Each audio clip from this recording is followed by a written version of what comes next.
तो भाई लोग कैसे हो। आज मैं आप लोग के सामने बांकेलाल की स्टोरी लेके आया हूँ। बांकेलाल और मुक्का लात। चलिए कहानी स्टार्ट करते हैं।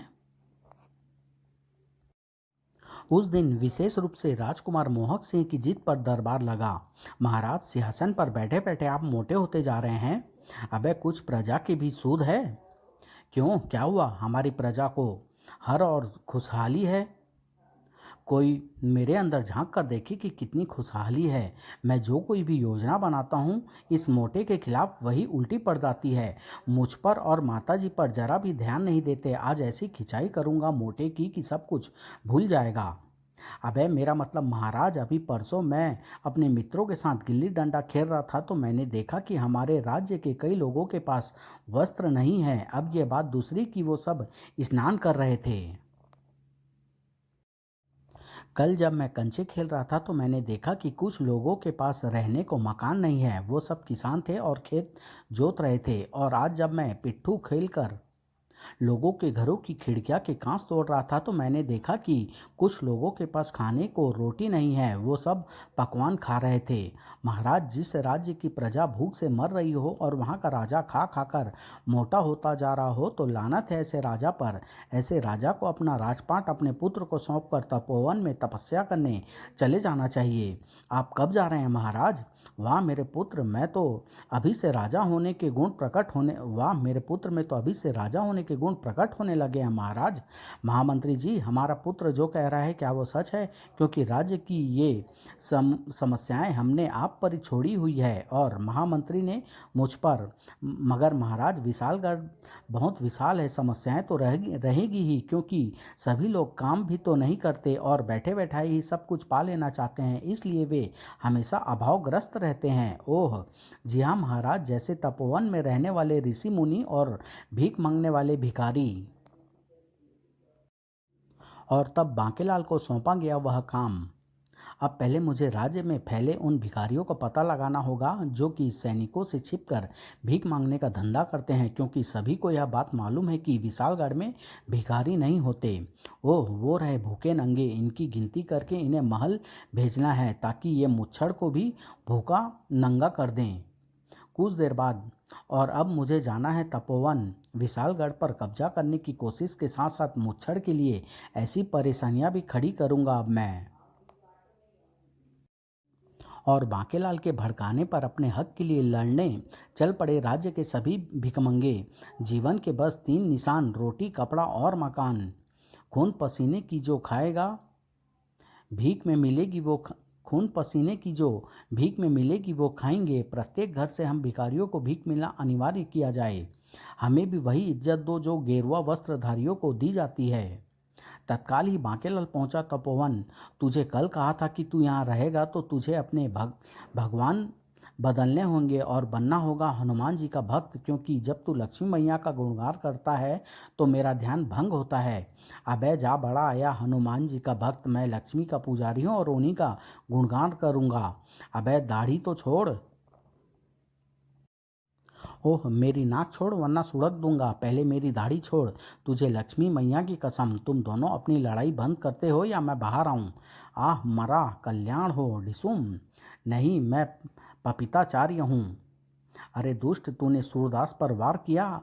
अपना थोबड़ा आगे कर। ले कर लिया थोबड़ा आगे कर। क्या करेगा? मारेगा, पर धीरे मारियो। क्यों धीरे मारूं? तूने भी तो जोर से मारा था। तुम अपनी लड़ाई बंद करते हो या मैं बाहर आ जाऊं। और तब बांकेलाल के मस्तिष्क में गूंजने लगी शैतानी। शाबाश, तुम में से जो जीतेगा उसे मैं ये थैला दूंगा। थैला? ये तो बांकेलाल है। इसमें बहुत सी स्वर्ण मुद्राएं होगी। मैं आश्रम बना कर रहूँगा। मैं जीतूंगा। तू तो तब जीतेगा ना जब मैं हारूंगा। मैं तुझे सांप देकर दाढ़ी वाला बकरा बना दूंगा। बना बना बना के देख। नहीं, तू मुझे सींग मारेगा। अच्छा हुआ जो तू पहले ही समझ गया। तुम सारे लड़ाई बंद करते हो या मैं बाहर आ जाऊं। कुछ ही देर में, अरे ये तो सभी ढेर हो गए। नहीं, मैं होश में हूँ। थैला मुझे दे दो। ओह यह लो, इसमें सूख कर टुक्कड़ हुई रोटियां हैं जिन्हें मैं कल कुत्तों को खिलाने ले जा रहा था। मेरा यह काम तुम कर देना। और हाँ, महाराज ने तुम सबको महल बुलाया है। क्या महाराज ने महल बुलाया है? राज्य से काम चोरी और बेरोजगारी दूर करनी है। तुम सबको महल में कालीन बुनने का काम करना होगा। उधर महल में उसी वक्त मोटा मुच्छड़, हाय हाय महामंत्री जी, महल के बाहर से ये शोर कैसा आ रहा है? हाय हाय। और ये बदतमीज लोग मोटा मुच्छड़ किसे कह रहे हैं? मेरे पिताजी कोई इतने मोटे तो नहीं हैं। क्यों माताजी? हाँ पुत्र, ईश्वर इनका मोटापा बनाए रखे, पर बुद्धि पर थोड़ी मेहरबानी करे। कुछ देर बाद महाराज कुछ भिखमंगे महल के दरवाजे पर एकत्रित हैं। ओह, उन्हें अंदर बुलाओ। इसी बात पर बोलो, बंटाधार महाराज की जय। तब अपने पुत्र की बातों में आकर हमने निश्चय किया है कि राज्य में काम को बढ़ावा दे, इसलिए आज से तुम भीख मांगना बंद करो और महल में ही तुम सबके लिए काम की व्यवस्था कर दी जाएगी। हाँ, इनमें से हट्टे कट्टों को सैनिक बनाया जा सकता है पिताजी, क्योंकि लड़ कर मरने वाले तो कम से कम ताकतवर होने चाहिए। महामंत्री, इनको इनकी योग्यता के मुताबिक काम दे दो और प्रबंध मंत्री, तुम इनकी राज पोशाकों की व्यवस्था करो। किंतु महाराज, राज पोशाकें तो हमारी भी घिस गई है। कल मैं महल में गिरी पड़ी असरफी उठाने के लिए झुका तो मेरा पैजामा पीछे से फट गया। वह तो शुक्र है कि मुझे उस वक्त किसी ने देखा नहीं। और महाराज, कल जब मैं घोड़े पर बैठने लगा तो मेरा पाँव आगे से फटी जूती से बाहर आ गया, जिसे देखकर घोड़ा बहुत जोर से हंसा। मगर मैं आपकी तरह बेशर्म न होता तो वहीं मर जाता। प्रबंध मंत्री, इन सब की भी राज पोशाकें बदलने का प्रबंध करो। महाराज, लगे हाथों मेरे लिए भी एक स्वर्ण जरी की साड़ी का प्रबंध करवा दे। अगले सप्ताह करवा चौथ है ना। और माताजी, पिताजी भी अपने पैजामे के पीछे लगे टिक्कल को कब तक छिपाते रहेंगे? एक पजामा उनका और 4 मेरे भी सिलवा ही दीजिए। ठीक है, ये प्रबंध भी करो। वाह, मेरी तो शानदार हवेली खड़ी हो गई समझो। आप बिल्कुल चिंता मत करें महाराज। देखिए, सबकी चिंता कर करके आप कितने दुबले हो गए हैं। तभी वहां प्रवेश किया बांकेलाल ने। प्रबंध मंत्री चाचा, पिताजी के जो पुराने तंबू मेरा मतलब कुर्ते उतरेंगे, बांकेलाल चाचा के नाप पर कसवा दीजिएगा। लगे हाथों बांकेलाल चाचा का साल भर का काम भी हो जाएगा। पर वो तो मैं वस्त्र लेकर बर्तन देने वाले को देने का वादा कर चुका हूँ। मेरे घर के सारे बर्तन पुराने हो चुके हैं। तो फिर ठीक है, घोड़ों के तौलियों से एक जोड़ी वस्त्र बांकेलाल को भी सिलवा दीजिएगा। बांकेलाल भी क्या याद करेगा। तो इसी बात पर बोलो, विशालगढ़ की रानी और बांकेलाल की मेरी नानी की जय। महाराज, तपोवन से सभी तपस्वी आ गए हैं। उन सबको आदरपूर्वक कालीन बुनाई के काम पर लगा दो। तपोवन के प्रथम ऋषि लिचड़ाचार्य ने क्रोध में भर कर कहा, किंतु महाराज, हम तो ये कहने आए हैं कि हम तपस्वी के फटे में टांग अड़ाने का नतीजा भयानक साफ हो सकता है। दूं? दे दो साफ। ओह महामंत्री जी, इन्हें आदरपूर्वक दक्षिणा देकर तपोवन को विदा कीजिए। इतना सुनते ही भिखारियों की भ्रुकुटियों में बल पड़ गए। यह अन्याय है महाराज। विशालगढ़ से बेरोजगारी दूर करनी है तो इन्हें भी रोजगार पर लगाइए, क्योंकि इनकी संख्या तो हमसे अधिक है। हाँ हाँ, वरना हमें भी भीख मांगने की आज़ादी दी जाए। इन सबको साफ देकर चिमटा ही बना दो। महाराज, आप दक्षिणा दें। चुप हो जा निर्लज, अन्यथा चिमटा मार कर सिर टेढ़ा कर दूंगा। महाराज, आप दक्षिणा दीजिए, हमारी मांगे पूरी करो। अल्लाह के नाम पर दे दे, मौला के नाम पर दे दे। तुम सब चुप होते हो या मैं बाहर आऊँ? महाराज, जल्दी करो, दक्षिणा दो। इनकी भीख तो दक्षिणा, हमारी भीख भीख। बांकेलाल, इस समस्या का हल कैसे हो? बुद्धि के पीछे लठ लेकर चलोगे पिताजी तो ऐसा ही होगा। किसने कहा था इन भिखमंगों और साधुओं को छेड़ने को? महाराज, इससे पहले कि यहाँ विद्रोह का बिगुल बज उठे, भिखारियों और साधुओं को अभी महल में ही ठहराने की व्यवस्था करने की घोषणा के साथ राज दरबार बर्खास्त कर दीजिए। फिर जिस दिन मैं यहाँ न हूँ, आप इनका फैसला कर दीजिएगा, यानी दोनों दलों का काम पर लगाने का, ताकि ऋषि तुझे साप दे ही दें या फिर हो जाए भयानक विद्रोह। ठीक है बांकेलाल, फिलहाल मैं ऐसा ही करता हूँ। महल में ही आमंत्रित मेहमानों की व्यवस्था कर दी गई। अल्लाह के नाम पर दे दे। तुम अपने नाम से क्यों नहीं मांगते? कोई देता ही नहीं। दे दे, अल्लाह के नाम पर दे दे। अब दे। अभी पूरा मोहल्ला, मेरा मतलब पूरा महल पड़ा है। पूरा महल में भीख मांगना मना है। राजा ने महल में लाकर बिठाया है तो धंधा भी तो यहीं करेंगे, वरना आलसी नहीं हो जाएंगे क्या? भीख मत दे बच्चा, भिक्षा दे भिक्षाम दे ही। महामंत्री, तेरे बच्चे जिए, तेरा खून पिए, भूखे की मदद कर। जो दे उसका भला, जो ना दे उसका बहुत बुरा। उसे कीड़े पड़े ही पड़े, उसके खाने में छिप कली गिरे, गिरे ही गिरे, उसे लकवा तो मारे ही मारे, उस पर घास तो गिरे ही गिरे, उसकी आंखें बाज नोच ले जाए। सब कुछ मेरी योजना अनुसार चल रहा है। ओम भुर्भुर स्वः, ओम विष्णुआय नमः। आरती बोलो हनुमान लला की। जय गणेश जय गणेश जय गणेश देवा, माता जाकी पार्वती पिता महादेवा। अबे तू फिर शुरू हो गया। विक्रम सिंह के कक्ष में खौं खौं, ओफो ये धूम्रपान कौन कर रहा है? खौं खौं खौं। अजी अब मेरी आंखों में धूल तो झोंको ही मत। और ये बताओ कि तुम्हें चिलम पीने की आदत कहाँ लगी? माताजी, ये पिताजी बहुत बिगड़ कर लौटे हैं, आप कहें तो मैं अभी जाकर रसोई घर से बेलन ले आऊं। मगर स्वर्णलता, मैं चीलम नहीं पी रहा था, ये धुआं तो बाहर कहीं से आ रहा है। तेरे पिता भी ठीक कह रहे हैं राजकुमार, और मैंने खामखा इनका कान खींचकर लंबा कर दिया। तो क्या हुआ, हाथी के कान भी तो लंबे होते हैं। ये चिलम का धुआं तो मैं उड़ा रहा हूँ, ताकि ये धुआं भी साधुओं के यज्ञ में धुएं में मिलकर मुच्छड़ मनुष्य के कक्ष में पहुँचे ही। मोटे मुच्छड़, और तब उफ, ये तो धुआं यहाँ से पूरे महल में फैला हुआ है। अजी मैं तो कहती हूँ भगाइए इन्हें। धैर्य से काम लो स्वर्णलता, वो हमें सांप देकर कुछ भी बना सकते हैं। ओह, ये तो मैंने सोचा ही नहीं था। हाँ माताजी, और उन्होंने पिताजी को चूहा बना दिया, तो सोचिए महल में कितना बड़ा चूहा घूमेगा। और फिर अगले दिन ये साधु तो दरबार तक जाने वाले रास्ते में ही सो गए। महाराज, इन्हें डांट कर उठाइए। नहीं नहीं, हम दूसरे रास्ते से राज दरबार में प्रवेश करेंगे। डर गया जी, डर गया। मगर राज दरबार की हालत तो और भी दयनीय थी। ओह, यहाँ भी भिखारी सोए पड़े हैं। अब राज्य कार्यवाही क्या बाहर मार्ग पर की जाएगी? इन्हें फौरन यहाँ से हटाओ, चाकू चल जाएंगे। महाराज, इन्हें यहीं सोने दें, हम राज दरबार कहीं और लगा लेते हैं। वाह, राज दरबार कितना अच्छा लग रहा है रैन बसेरे के रूप में। नहीं भगवान, मुझे भीख में इतना धन मत दो, फिर मैं भीख कैसे मांगूंगा। इधर विशालगढ़ के भयानक वन के पश्चिमी छोर पर आकर उतरा एक उड़न खटोला। पहुंच गए हम विशालगढ़ के जंगल में। उड़न खटोले से बाहर आए वे अजीबोगरीब प्राणी भविष्य के अजनबी ग्रह से हम आए हैं। बाकियों का नाम बताने की जरूरत नहीं। ओए, मेरा नाम है मुक्का लात। मारता हूँ पहले एक लात, फिर करता हूँ बात। देखो मुक्का लात, ये अच्छी बात नहीं होगी। तुमने मुझे लात क्यों मारी? मैं कुछ कहता नहीं हूँ इसलिए। अबे मैंने तुझे लात कहाँ मारी? वो तो तेरी पीठ पर मच्छर बैठा था, मैंने तो उसे मारा है। ये देख, सुना है यहाँ के मच्छर खून पी जाते हैं।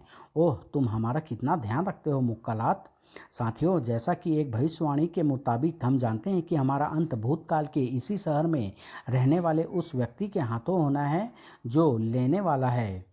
और लेने वाले इस पृथ्वी पर दो ही होते हैं, एक तो भिखारी, दूसरे यहाँ के साधु सन्यासी, जो घर घर घूम घूम कर कुछ न कुछ लेते रहते हैं। और हमें उन्हें पकड़ कर लाना है। हम मर्तबानों में उनका कच्चे आम के साथ अचार डालेंगे। मुक्कालात, मेरे मुंह में पानी आ गया। मुक्कालात, मेरी घरवाली को के हो रही थी, वो भी बड़े दिनों से अचार मांग रही थी। अभी तो मैं उसे लसूड़े का अचार ही दे आया हूँ। चलो, मेरे ख्याल में विशालगढ़ इधर ही होगा, और अगर इधर ना हुआ तो इधर तो ज़रूर होगा, इधर भी ना हुआ तो उधर तो ज़रूर होगा ही होगा। ठहरो, विशालगढ़ कहाँ है यह तुम्हें मैं बता सकता हूँ। बोलो हाँ के ना। विशालगढ़ जब तीनों दिशाओं में नहीं मिला तो इधर तो होगा ही, पर तुम कौन हो?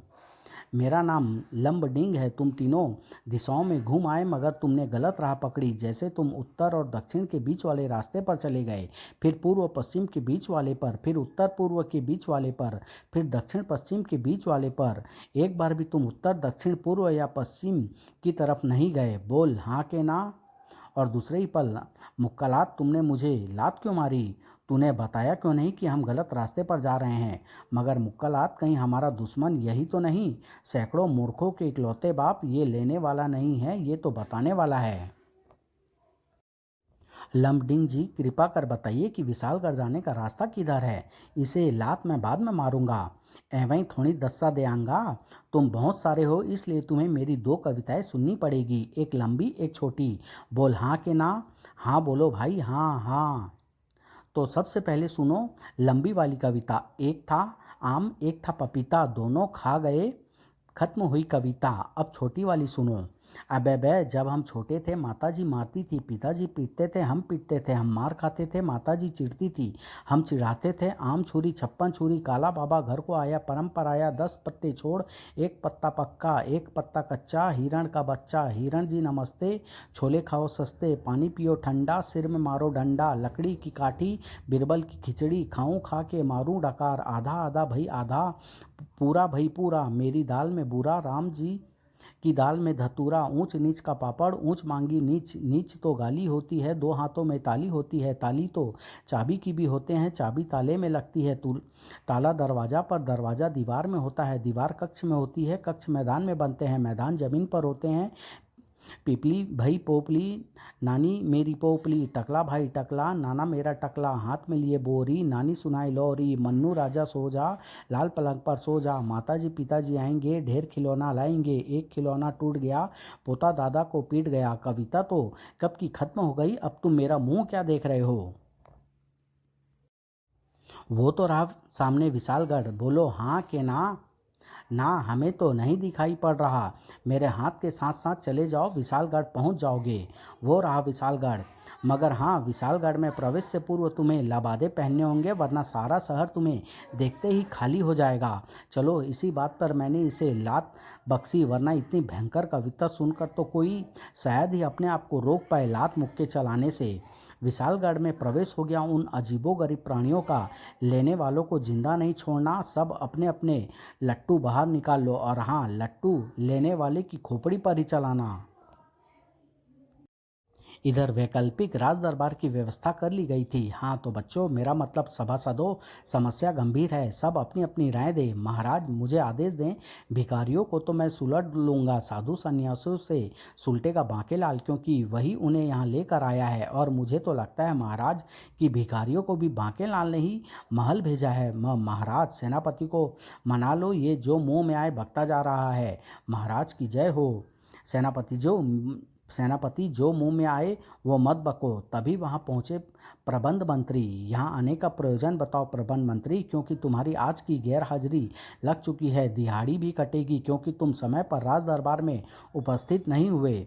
वो तो कोई बात नहीं महाराज, वैसे भी कौन सा मेरा गुजारा महल की तनख्वाह से चलता है। महाराज आपका पैजामा सिल गया है, मगर इस काम में पूरा तंबू लग गया। अब आप जरा इसे पहन कर दिखा दे, ताकि राजदर जी आखिरी कांट छांट कर ले। इसी बात पर बोलो महाराज के पैजामे की जय। महाराज पैजामा कैसा लग रहा है, जरा बाहर तो आकर दिखाइए। वो तो ठीक है, मगर नाड़ा कहाँ है? नाड़ा तो अभी सिल रहा है, आप ऐसे ही आगे से पकड़कर बाहर आ जाइए। वाह महाराज, आप तो कहीं के राजा लग रहे हैं, पागलों के। पिताजी कहीं कहीं खुजाना हो तो मुझे बता देना, कहीं पैजामा छोड़कर खुद खुजाने की कोशिश मत करने लगना। स्वर्णलता कैसा लग रहा है पैजामा? ओम, खट्टी डकार आ गई थी। ये इमली चीज़ ही ऐसी होती है। इमली का नाम सुनकर तो मेरे मुंह में भी पानी आ गया। एक गिटक मुझे भी देना स्वर्णलता। देखो, अच्छी बात नहीं होगी, कल मैंने तुम्हें आम पापड़ खिलाया था, मैंने कहा था, और दो तो तुमने दिया था क्या? तब बांकेलाल ने मुझे और ला कर दिया था। बांकेलाल को मेरा कितना ख्याल है। ये कच्चा आम किसने मारा? जरूर बांकेलाल चाचा होंगे। बांकेलाल ने मुझे मारा होगा। मगर आम तो उस नटखट बंदर ने मारा है। इस मोटे को यहाँ से दफा करो, ये ऐसे ही खड़ा रहा तो मेरे बच्चों पर इसका बुरा असर पड़ेगा। बहुत ही बेशर्म मानव है जो ये तो। एक कच्चा आम और दो खींच के इसकी कनपटी पर। एक कच्चे आम से कुछ नहीं होगा लाल परी, इसके एक रपटा लगा कर आता हूँ। और पकड़ो मोहक सिंह को, मेरा मतलब उस शैतान बंदर को। पकड़ो सैनिक, पकड़ो इस बंदर को। इस बंदर की तो मुझे ज़रूरत है। बांकेलाल चाचा जुबान संभाल लो, वरना देख लो मेरे हाथ में क्या है। अजी, मैंने कहा, अब क्या बिल्कुल ही अंधे हो गए हो? पैजामा ऊपर करो। मगर मुझसे झुका नहीं जा रहा। इधर कुछ सोच कर उछल पड़ा बांकेलाल। याहू, वो मारा पापड़ वाले को। अगर मैं इस बंदर को पत्थर मार दूं तो बंदर इस हमले का बदला लेने के लिए जरूर यहाँ खलबली मचा देगा। इधर बांकेलाल ने बंदर को खींच मारी गुलेल। वो मारा निशाना। हाय हनुमान, मेरे सुहाग की रक्षा कर। अरे लल्लू चंपू कालू गल्लू टिल्लू बिल्लू कट्टू गट्टू लट्टू रट्टू टेई बेई मेट रोतू बोतल तोतलू टिगलू पिगलू। अरे क्या हुआ पिछवाड़ा लाल की बहू? और बस फिर तो हो गया हंगामा। अरे भागो, बंदरों ने हमला कर दिया। अरे पर कोई मेरा पैजामा तो ऊपर करो, मुझे बंदर काट लेगा। महाराज पैजामा वहीं उतार कर भागिए। महारानी जी आपका हाथ कितना कोमल है। मेरे मोटे ने तो आज तक नहीं बोली ये बात। इधर नगर के चप्पे चप्पे पर छान मारा था मुक्कालात ने, मगर यहाँ तो कोई लेने वाला ही नहीं। मगर मुक्कालात भविष्यवाणी गलत नहीं हो सकती। लगता है हमें देखकर सब लेने वाले छुप छुप कर ले रहे हैं और सामने नहीं आ रहे। ले लो भाई ले लो, ले लो आलू ले लो, प्याज ले लो, तोरी ले लो, कद्दू ले लो। वो देखो वो कोई देने वाला है, इसके पास ज़रूर कोई लेने वाला आएगा। लगता है हमारी मुश्किल आसान होने वाली है। मुक्कालात तुम मुझे लात लात पर लात मारे जा रहे हो, दूसरे भी खड़े हैं। रात को तूने मेरी टांग क्यों नहीं दबाई थी? हर माल टका शेर ले जा। ठीक है दे दो। आ गया रुक लेने वाला, आ गया एक लेने वाला। दूसरे ही पल मुक्कालात ने हाथ में दिखाई दिया लट्टू। आह मार डाला रे, पकड़ो इन्हें, इन्होंने उसे मार डाला है, पकड़ो पकड़ो। और तब सब ने खींच लिया अपने लबादे। भ भ भूत, हमें लेने वालों की तलाश है और लेने वाले होते हैं भिखारी और साधु सन्यासी। अब पता चलेगा कि कहाँ छिपे हुए हैं सब। बता वरना लट्टू की कील मार मार कर खोपड़ी का बतासा फोड़ दूंगा। सारे मंगते महल में हैं। सभी लेने वालों का पता चल गया। अब उन्हें ढूंढने की मेहनत भी नहीं करनी होगी। और फिर वाह, इस वाहन की सवारी का तो आनंद आ गया। जोर से धक्का मारो। इधर महल में मचा था बंदरों का उत्पात। वानर जाति पर हमला वानर कभी बर्दाश्त नहीं करते। बंदरों ने महल पर हमला कर दिया है, भागो। माँ माँ, मैं उस मोटे का तंबू उठा लाया, पर इसमें ये दो रास्ते कैसे बने हैं? एक आने का होगा और एक जाने का। इधर महल में बंदरों के प्रवेश ने मचा दी सनसनी। अरे बंदर आ गए, वो तो पहले से ही तुम्हारे रूप में मौजूद थे। मगर इन बंदरों से तो वाकई बचना होगा। भागो वरना ये हमारे नए वस्त्र फाड़ कर हमें भिखारियों जैसा बना देंगे। बंदरों ने हम बंदरों के हमले से घबरा कर भागे भिखारियों। मगर जो हाथ लगे उसके कम से कम वस्त्र तो फाड़ ही दो, ताकि क्योंकि हम अहिंसक बंदर हैं। भागो। भाग कर कहाँ जाओगे? अरे कमबख्तो, भाग जाओ वरना श्राप दे दूंगा। श्राप बाद में दियो, पहले केला खा ले। भागो। जबकि उसी समय इनके वस्त्र फटे हुए हैं और इनके हाथ में भीख के कटोरे भी हैं। यही है महल में छिपे हुए लेने वाले। मारो इन्हें, फोड़ दो इनकी खोपड़ियाँ। अरे बांकेलाल, ये अजीबोगरीब प्राणी कहाँ से आ गए? और महाराज, उन्होंने साधुओं व भिखारियों की खोपड़ी तोड़ने के लिए लट्टू बाहर निकाल लिए हैं। कुछ भी हो महाराज, साधुओं और भिखारियों ने महल तो खाली कर ही दिया है। बंदर भी महल का तिया पाँचा कर वापस जा रहे हैं। चीख पड़े लिपड़ाचार्य, सब एक साथ। साप देकर इन्हें कुछ न कुछ बना दो। आए, हमारे साप का इन पर असर नहीं हुआ। कल से हमारी तपस्या में विघ्न जो पड़ा है। संकट की उस घड़ी में सब ने मिलकर मुक्कालात और उन अजीबोगरीब प्राणियों पर आक्रमण कर दिया। अब इनसे बचने का एक ही रास्ता है, सब एक साथ इन पर आक्रमण कर दो। मारो मारो। अरे कमबख्तो, जल्दी जल्दी करो, अपने अपने लट्टुओं पर रस्सी लपेटो। अरे वाह बांकेलाल, ये सब संगठित होकर लड़ रहे हैं। जी हाँ महाराज, शायद इसीलिए बार बार मेरी योजना विफल हो जाती है, क्योंकि मैं अकेला हूँ। देखो बांकेलाल, दुश्मन भाग रहे हैं। तब ओहो बांकेलाल, अब हमारी समझ में आया कि तुमने इन सबको महल में क्यों भेज दिया था। जरूर तुम्हें पता चल गया होगा कि कुछ ऐसा ही होने वाला है। राज दरबार में पहुंचने पर, जी हाँ महाराज, वरना मेरे क्या सिर में जुएं थी कि मैं ऐसा करता। मुझे शिव जी ने स्वप्न में दर्शन देकर भिखारियों व साधुओं पर मंडरा रहे इस संकट के विषय में बताया था। और अगर आज हम संगठित न होते तो निश्चित ही दुश्मन हमें मारने में सफल हो जाता। तो इसी बात पर बोलो बांकेलाल की खी खी खी। और तब मेरे प्यारे बांकेलाल, जबकि इधर, अरे तुम फिर भटक गए। तुम्हारा उड़न खटोला किस दिशा में है ये मैं तुम्हें तब बताऊंगा जब तुम मेरी 3 छोटी कविताएं सुनोगे। क्या अब हम भले ही भविष्य में लेने वाले के हाथों ही मारे जाएं, मगर कभी धरती पर नहीं आएंगे। देने वालों को वापस लेने का क्या हक है कि जाग देवता चल बे सोने दे मुझे, रोने दे मुझे, बक बक बक लंबी। समाप्त।